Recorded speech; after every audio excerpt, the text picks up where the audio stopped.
This is a continuous inkjet printhead, so called because whilst the printhead is running, there is a continuous stream of ink running through the printhead.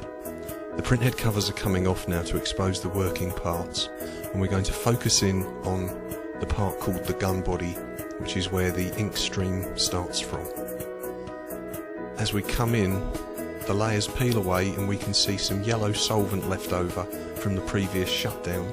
Fresh ink is bled in through the red tube and out through the blue. The blue tube stops sucking ink out and the gun body pressurises.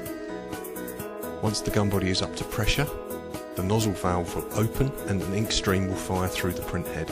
It's caught by the gutter tube at the end and returned to the circulation system. The red flashing on the top of the gun body shows that we're now breaking up into a stream of droplets, and the blue flashing at the front shows that we're charging certain droplets to leave and form the printing, as you can see now.